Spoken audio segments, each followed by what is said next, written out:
Bienvenue dans le clin d'œil de la semaine. Nous sommes samedi le 13 novembre. Alors, on va débuter avec ce qui a retenu notre attention cette semaine là, sur les marchés. Alors, forcément, Tesla, et on va parler de l'or.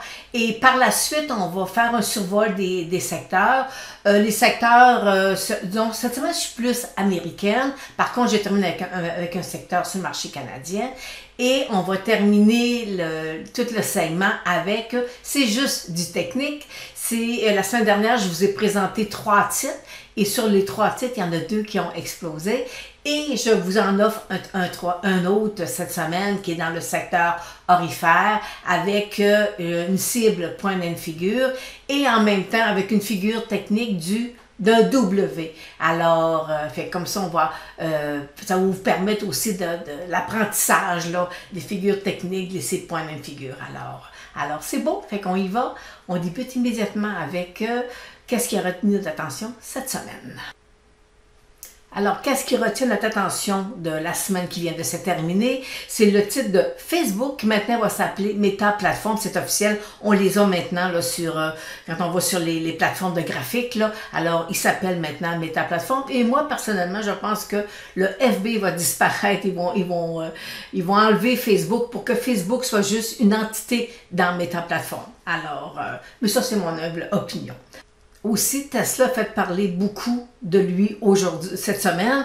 La semaine passée, il a fait un petit sondage, 10%, puis vendre ses actions, puis tout ça. Et c'est ce qu'il a fait en début de semaine. Alors, mais vous savez que la semaine passée, on avait parlé qu'on avait une belle parabolique sur le titre de Tesla, mais c'était déjà dans le marché, là. On savait qu'il allait avoir une baisse parce qu'une parabolique, ça se tient pas. Et dans le pire de la troisième journée, c'est-à-dire, il a perdu par rapport à son sommet jusqu'à 20%. C'est quand même énorme. Je vous ai tiré les lignes, le Fibonacci par rapport à son bas versus son sommet et on voit que mercredi, il a touché, il est flirté après le 38,2% de retracement. Et ça, c'est un premier point lorsqu'on parle de Fibonacci, c'est un premier point à surveiller. Par la suite, on pourrait peut-être, là, dans les prochaines semaines, là, voir qu'il pourrait peut-être venir se replier jusqu'à 50%. Et le 50% sera autour de 900 $ et le 61,8%, lui, serait à peu près autour de 820 $.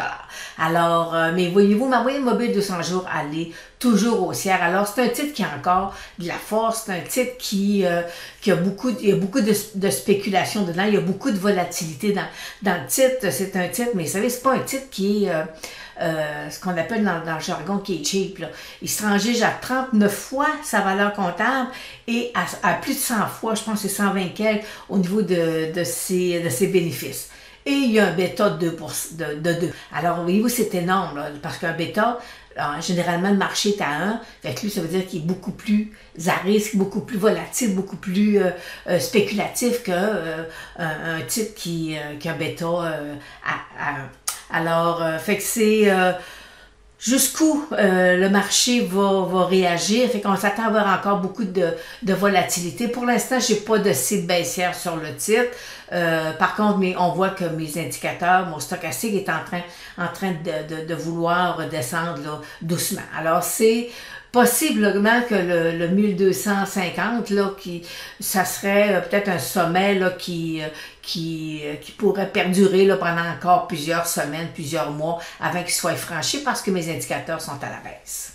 Un nouveau sommet sur le Bitcoin, c'était prévisible parce que mes moyennes mobiles sont haussières. Ma moyenne mobile 200 jours, elle est haussière. Alors, fait que, il se replie. Pour l'instant, il pourrait peut-être venir s'accumuler là, sur le 60 000, mais il y a encore, pour l'instant, il n'y a pas rien de dramatique là, sur le Bitcoin. Les tendances, les moyennes mobiles sont haussières. Alors, est-ce que c'est le temps de rentrer à ce prix-là? C'est un peu plus risqué que lorsqu'il était à 40 000, mais on ne peut pas dire qu'il y a une baisse là, probable là, prochainement sur le titre. Alors, c'est plus un titre là, à surveiller, là, surveiller ses profits. Ça fait une belle semaine pour l'or. Il a finalement traversé le 1830 l'once et là, il se dirige possiblement là, vers le 1911. Et tout à l'heure, on va aller un peu plus loin. Lorsque je vais parler des titres, on va aller voir des indices qui liés à l'or. Et aussi, j'ai aussi un petit titre, un beau titre à vous présenter là, dans le dernier segment lorsqu'on va parler d'analyse technique. J'ai quelque chose à vous présenter sur l'or. On a aussi notre secteur canadien, le TSX, qui nous a fait aussi un nouveau sommet à 21 773. Forcément, en ayant l'or qui monte, l'or, c'est une pondération quand même assez importante là, dans le TSX. Alors, fait qu'on est sur un nouveau sommet, mais regardez ma moyenne mobile de 100 jours aller haussière. Alors, tant et aussi longtemps que l'or va bien faire, le TSX va continuer à poursuivre là, vers de nouveaux sommets.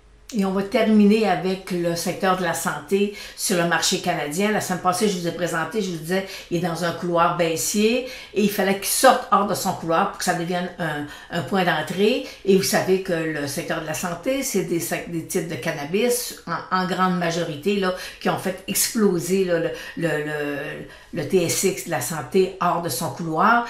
Et par contre, au niveau de la santé, des titres de cannabis, j'ai pas beaucoup de titres où j'ai une cible à la hausse avec la technique point and figure. Alors, fait que présentement, on est dans les premiers soubresauts là, du secteur. Il faut que les titres montent, redescendent avant qu'il y ait une accumulation, avant qu'on soit capable de dire « Ah, OK, le secteur du cannabis est reparti à la hausse. » Alors, puis voyez-vous aussi sur mon indice, j'ai il se transige sous sa moyenne mobile du 100 jours. Alors, pour les gens qui préfèrent avoir des titres, pas des titres, mais d'avoir des secteurs qui sont forts, c'est préférable qu'on soit au-dessus de la moyenne mobile de 100 jours. Alors, on va poursuivre avec les secteurs qui nous intéressent autant canadiens qu'américains. Alors, examinons maintenant quelques secteurs canadiens et américains, mais on va débuter en premier, aller voir le sentiment, l'indice de la peur, le sentiment de la peur. Et je peux vous dire que présentement, le marché américain n'a pas peur du tout. Alors, c'est vraiment, le marché est optimiste.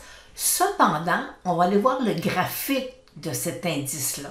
Alors, je descends et vous voyez, regardez, si je tire une ligne à ce moment-là où on relie les sommets, possiblement qu'on s'est rendu pas au max là, de l'indice de la peur. Alors, fait que là, il faut surveiller un peu là, qu'est-ce que nos indices font, qu'est-ce que les marchés font. Alors, comme le marché est optimiste, l'indice de la volatilité, lui aussi, il n'est pas capable de traverser sa moyenne mobile de 100 jours et on est présentement sur un support à 15. Alors, fait que il se promène en 15 et 19. Pour l'instant, il n'y a rien de dramatique là, à l'horizon avec l'indice de la volatilité. Pour ce qui est du pétrole, présentement, on est dans un couloir latéral. Il se promène entre 78 et 86 $ le baril. Alors, ma moyenne mobile de 100 jours à la haussière. Alors, on est en accumulation. Il pourrait peut-être avoir un repli, mais pour l'instant, il n'y a rien de dramatique sur le pétrole. Tout à l'heure, on a regardé le graphique de l'or et aujourd'hui, je vous présente le HUI, le Amex Gold. Et moi, ce que je trouve ça super intéressant, présentement, il est au-dessus de sa moyenne mobile 200 jours. J'ai une cible haussière sur le HUI. Alors, ce qu'on veut, c'est qu'il sorte hors de son couloir baissier et autour d'environ 290. C'est mon point disons mon point le plus sécuritaire. S'il perd ça, à ce moment-là, on va voir que les titres aurifères, ils poursuivent leur montée. Puis c'est des gros titres, dans le HUI, c'est des gros titres. Et je vous en présente un dans l'autre section, dans la prochaine section, c'est-à-dire, je vous présente un titre qui pourrait être intéressant là, pour les gens qui veulent avoir un beau titre aurifère dans le portefeuille. Mais on le fait naturellement sur du technique. Un autre secteur qui a bien fait, parce que le pétrole va bien, c'est le secteur américain de l'énergie. C'est à peu près similaire aussi sur le marché canadien. Alors, on est présentement dans un couloir latéral. Il faut qu'il sorte et je peux vous dire que là, présentement, les indicateurs sont en train de descendre. Ma moyenne mobile, elle est 200 jours et moi, je ne serais pas surprise du tout qu'on pourrait le revoir à ces sommets là, de 2018-2019 facilement. On va terminer avec le secteur de la communication américaine. Celui-là est un peu plus, selon mes calculs à moi, il est plus sur faiblesse. Et c'est les 3 gros titres qui font partie on va dire un ETF, c'est un spoiler. C'est je suis portée à vous dire Facebook, mais c'est ta plateforme. C'est Alphabet et Netflix. Ce sont les trois titres là, principaux dans l'indice. Alors, on a une moyenne mobile, voyez-vous, qui commence à s'aplatir. Et si jamais le titre, le secteur corrigeait, à ce moment-là, voyez-vous, je vous ai mis une petite ligne pointillée. Le titre pourrait descendre à ces niveaux-là avec la technique point and figure. Alors, c'est un secteur à surveiller. Puis, vous savez, moi, sur Facebook, je suis quand même sur Meta Plateforme. Je suis plus baissière selon la technique point and figure aussi. Alors, terminons avec le secteur canadien, c'est la consommation discrétionnaire. Voyez-vous, on est dans un couloir, la moyenne mobile 200 jours, elle est quand même plate. Alors, on voit, écoute, il est en accumulation depuis le mois d'avril. Et fait que là, est-ce qu'il va sortir à la hausse ou à la baisse? Pour l'instant, j'ai pas de cible baissière comme telle. Par contre, j'ai un beau titre à vous montrer qui fait partie du secteur de la consommation discrétionnaire qu'on a sur le site depuis plusieurs mois. Le titre de Uniselect a atteint sa cible selon la technique point de figure à 21 $. Alors, c'était un beau titre, voyez-vous, là, regardez, là, la moyenne mobile, elle était plate, après ça, le volume est apparu, et tout, le titre a monté. Mais c'est jamais en ligne droite, ok? Il monte, il se replie, il revient. Et présentement, on a sur le titre, quand même, depuis que le titre a traversé sa moyenne mobile 200 jours, qui était notre point d'entrée, le titre a fait 160% de rendement sur le titre de Uniselect. Alors, et là, ça, c'est avec la technique point and figure, et je vais aller vous montrer à quoi ressemble un graphique de la technique point and figure. Alors ça, c'est le graphique point and figure du titre Uniselect. C'est un graphique qui est pris sur le site de Dorsey.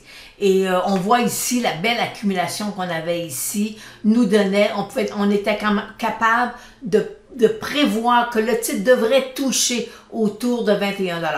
Est-ce que, selon moi, est-ce que le titre pourrait encore poursuivre tant et aussi longtemps que mon secteur aura de la force? À ce moment-là, le titre-là, on pourrait peut-être aller le revoir au niveau de sa prochaine résistance, là, qui est de mémoire, je pense, autour de 23-24 $. Alors, fait que voyez-vous, c'est ça la technique point and figure. C'est une super de belle technique pour les gens qui aiment ça, être capable de prévoir là, jusqu'où le titre peut descendre, autant à la hausse ou à la baisse. Et vous savez que nous l'enseignons. Et présentement, on a une petite promotion sur nos cours. On a le niveau 1 qui est vraiment un 8 heures de formation sur le web. Et pour les gens qui veulent des fois aussi, tu dis, j'ai déjà suivi plein de formations, mais j'aurais peut-être besoin d'un petit refresh. Mais c'est le moment idéal parce que c'est vraiment un prix abordable et en plus, on vous donne un abonnement, un accès à notre site d'analyse tech pour environ 3 mois. Alors, fait que si ça vous tente, là, c'est en dessous, vous venez nous rejoindre. Nous terminons avec le segment « C'est juste du technique ». La semaine dernière, je vous ai présenté 3 titres. 3 titres différents, des prix différents aussi, dans des secteurs différents. Et la bonne nouvelle, c'est qu'il y en a 2 qui sont sortis hors de leur couloir latéral. Et alors, on va aller voir le premier. C'est un petit titre sur le marché du CDNX. Je vous avais avisé, c'est un petit titre qui est peut-être un peu plus spéculatif parce qu'il est jeune. C'est un jeune titre.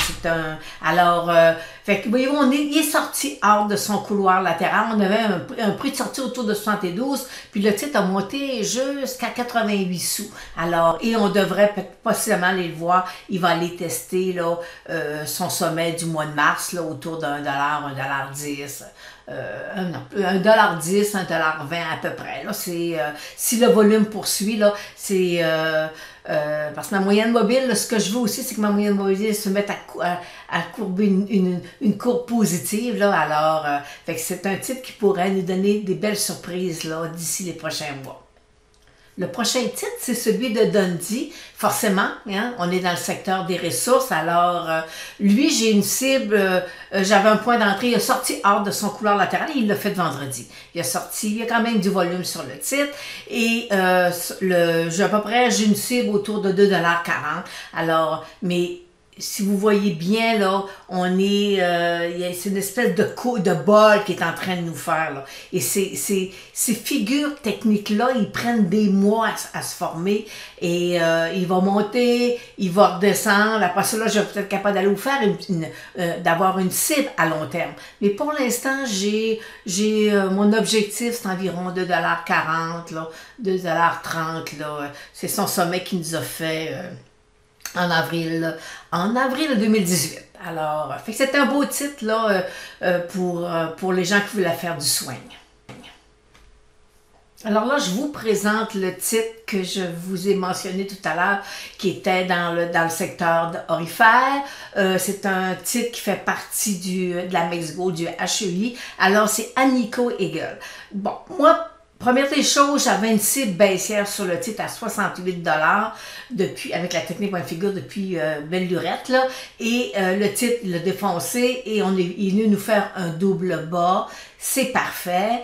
Et ce qui est merveilleux aussi avec un double bas, c'est qu'en plus d'avoir présentement une cible haussière avec la technique point and figure, j'ai une figure technique qui est la figure d'un W. Et la figure d'un W, c'est que ça nous dit que j'ai atteint un bas, j'ai monté, je reviens me rasseoir et mon bas est plus haut que la dernière fois. Alors là, je repars à la hausse. Alors, un W, c'est super intéressant.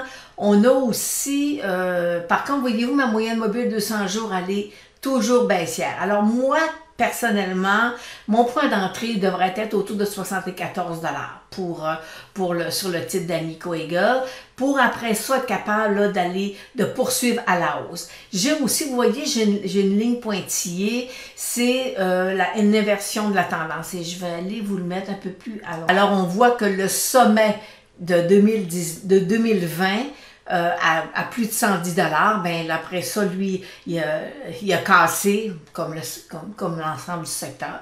Et alors ça, c'est lorsque je vais traverser mon 80 $, c'est que là, j'aurai une inversion de ma tendance. Ça va me donner de la force sur le titre. Et alors, voyez-vous, j'ai mon W qui me donne, lui, une cible là, autour d'environ, je pense que c'est 85. Je vais aller vérifier. Effectivement, le W me donne une cible selon j'utilise Fibonacci pour aller chercher ma croissance sur le titre et il me donne à peu près autour de 85 et ma technique point and figure, elle me donne un objectif à long terme à 87 $. Alors, je vais aller vous présenter le graphique de la technique point and figure.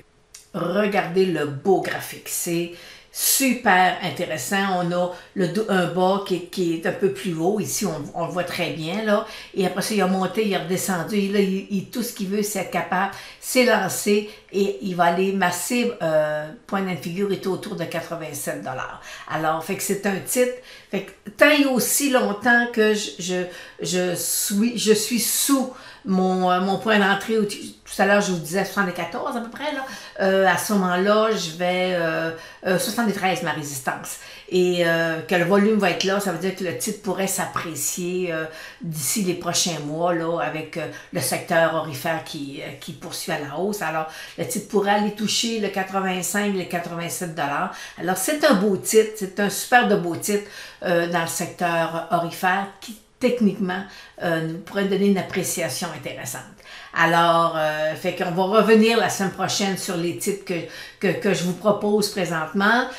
C'est la technique point and figure qui nous permet aussi parfois de nous sécuriser dans nos choix de titres là, à court terme ou à long terme. Alors, c'est un petit bijou.